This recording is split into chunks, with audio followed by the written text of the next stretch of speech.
से पहले जो बड़ी स्टोरी है, जो इंडिया से आ रही है स्टोरी,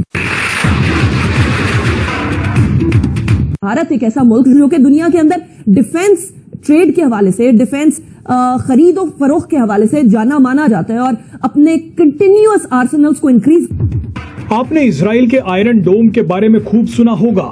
इस एयर डिफेंस सिस्टम की फैन पूरी दुनिया है, मगर इजराइल के आयरन डोम में एक बहुत बड़ी कमी है, लेकिन इसी कमी का इलाज भारत ने ढूंढ निकाला है। इस वक्त एक बड़ी खबर आ रही है, एक इनोवेशन, इंडिया ने एक बड़ी छलांग लगाई है। भारत ने एक इस तरीके से जंप किया है इनोवेशन में कि दिस इज अनबिलीवेबल। भारत ने तो जंग करने का अंदाज बदल दिया, उसको कोई फर्क नहीं पड़ा कि पाकिस्तान एक एटमी ताकत है। भारत ने एक ऐसा हथियार बनाया है जिसने वो कर दिखाया है जो इजराइल का आयरन डोम नहीं कर पा रहा है। दरअसल भारत ने एक ऐसा स्वदेशी आयरन डोम बनाया है जिसने गजब खेल कर दिया। जो इंडिया कर रहा है वो कर लो, तुम लोग भी कर लो, सब जाहिल स्टूपिड लोग। जो इंडिया कर रहा है वो हम भी। इस खित्ते में ताकत का अदम तवाज़ुन है।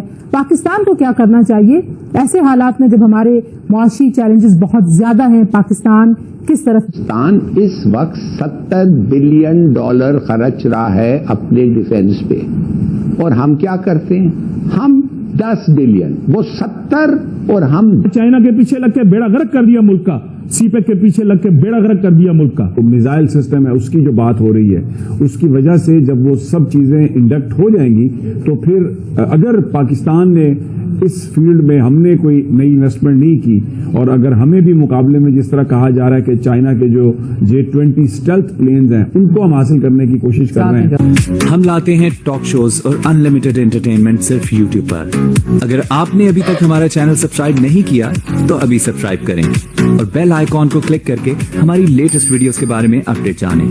भारत ने पहला स्वदेशी माइक्रो मिसाइल सिस्टम दुनिया को दिखाया है।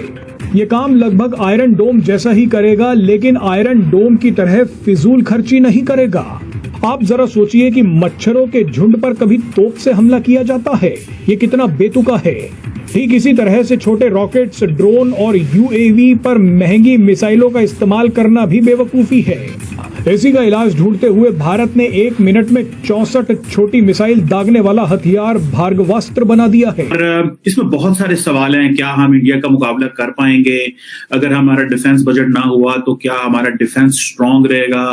और इस तरह की बहुत सारी चीजें हैं जो डेफिनेटली जो इम्पोर्टेंट हैं और जो समझने की है। और बल्कि अगर भारत को देखा जाए, क्योंकि प्राइमरीली पाकिस्तान के सारा जो डिफेंस डॉक्ट्रिन हो, डिफेंस बजट हो, या डिफेंस के जितने भी मामलात हों, वो लैंड, एयर, सी, जो ट्रेडिशनल हमारी सिक्योरिटी है, वो obviously it remained for India. दरअसल हमास के आतंकी इजराइल पर छोटे रॉकेट्स या मिसाइल से हमला करते हैं। हमास के एक रॉकेट की कीमत सिर्फ $600 होती है, लेकिन इस रॉकेट को रोकने के लिए आयरन डोम से चलने वाली तामीर मिसाइल $50,000 की है। कई बार तो एक ही रॉकेट को रोकने के लिए 2 तामीर मिसाइलें दागी जाती हैं। अब आप ही सोचिए कि हमास तो इजराइल के ऊपर एक साथ हजारों रॉकेट दागता है, लेकिन इन रॉकेट्स को रोकने के लिए इजराइल को इतना पैसा खर्च करना पड़ता है जितने में पाकिस्तान और बांग्लादेश को खरीदा जा सकता है। अगर वो हमें नहीं मिलेंगे तो फिर एक प्रॉब्लम हो जाएगी। इंडिया ये सब कुछ कर रहा है कि जो भी पाकिस्तान आता है वो इंडिया चला जाता है। तो अब सूरत हाल ये है कि हमें अपनी फॉरेन पॉलिसी को इवेल्युएट करना पड़ेगा। इंडिया की आपको पता है कितनी एक्सपोर्ट? इंडिया का तो $100 बिलियन सिर्फ सॉफ्टवेयर एक्सपोर्ट है। बीबी क्या बातें कर रही हैं? जब आपको F-16 लेटेस्ट वर्जन जो 20-25 साल पुराना प्लेन है, लेटेस्ट इम्प्रूवमेंट उसका नहीं मिल सकता है, आप क्या व्हाट डू यू होप? ये जो मुल्क हमने हासिल किया है, फिर इसको बचाने के लिए आपको अपने डिफेंस बजट में इजाफा करना होगा।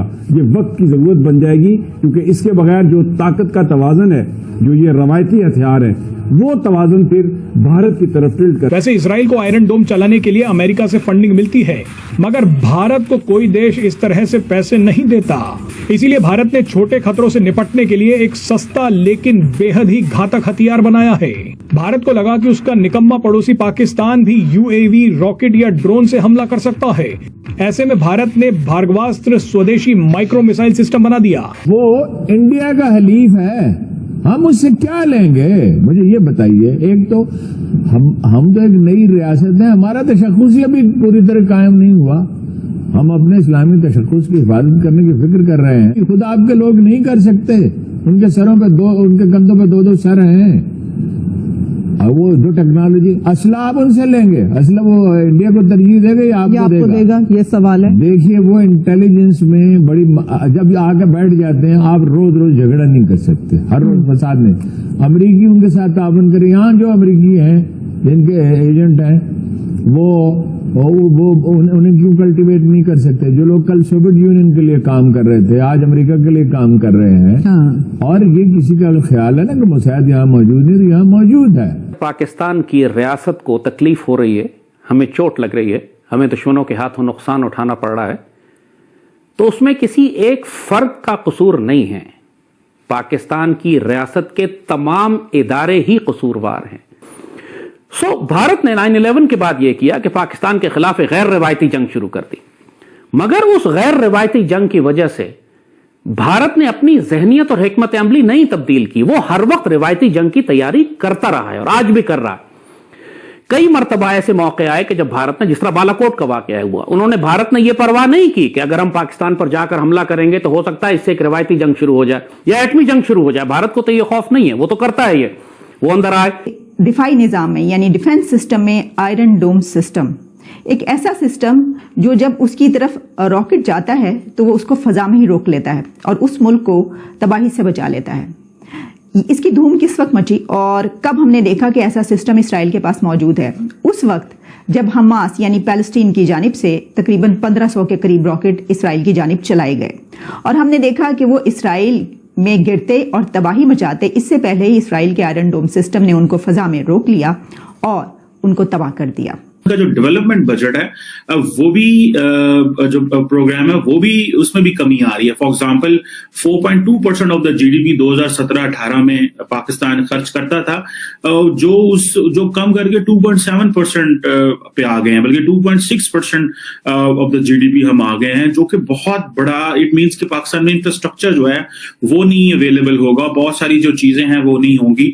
ये समझने की जरूरत है ये ऐसा क्यों हुआ और हम कहाँ पहुंच गए और ऐसे क्यों हुआ, जबकि हमारे भारत जो है, हमारे जो द ईस्टर्न नेबर जो है, वो उसका जो डिफेंस बजट है वो तो जो सिपरी कहता है, Stockholm International Peace Research Institute जो थिंक टैंक है, वो ये कहता है कि $91 बिलियन पे भारत का डिफेंस बजट चला गया। 91.1% वो कह रहा है, 91.1 बिलियन पे पहुंच गया, बल्कि रशिया को भी क्रॉस कर दिया। रशिया इस वक्त 87.3 बिलियन पे है और इंडिया के बाद चाइना है और चाइना के बाद जो है वो बाकी है। सो तकरीबन ये बहुत तेजी से जो भारत का डिफेंस बजट है वो बढ़ रहा है और obviously it's a point of concern for Pakistan. लेकिन हमें जो चीज देखनी है वो ये है कि हमें क्या सूट करता है या हमें क्या करना चाहिए।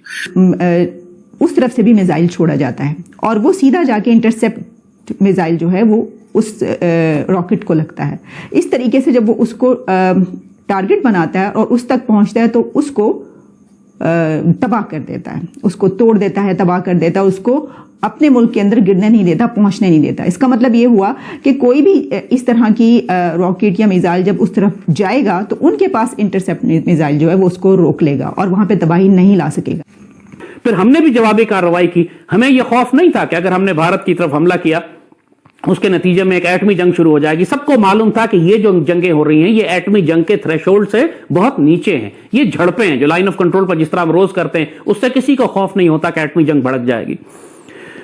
मगर जो बात सबसे अहम है, जैसे हमने कहा कि पहली पाकिस्तान की डॉक्ट्राइन की गलती, हमारे जंगी नजरियात की गलती थी, वो ये कि मशरकी पाकिस्तान का दिफा मगरबी पाकिस्तान में, उसकी इतनी खौफनाक सजा हमें मिली कि मशरकी पाकिस्तान हमारे हाथ से अलग हो गया। इंडिया के जो मिसाइल और दूसरों को अमेरिकन सैटेलाइट्स की मदद हासिल होगी, ट्रैकिंग हासिल होगी, जिससे उनकी एक्यूरेसी 100% हो जाए। तो आपको ये वीडियो कैसा लगा कमेंट बॉक्स में जरूर लिखिए। इस वीडियो को लाइक कीजिए, शेयर कीजिए, सब्सक्राइब करना ना भूलिए आपके चैनल EFC.Z को। मिलते हैं अगली वीडियो में। जय हिंद।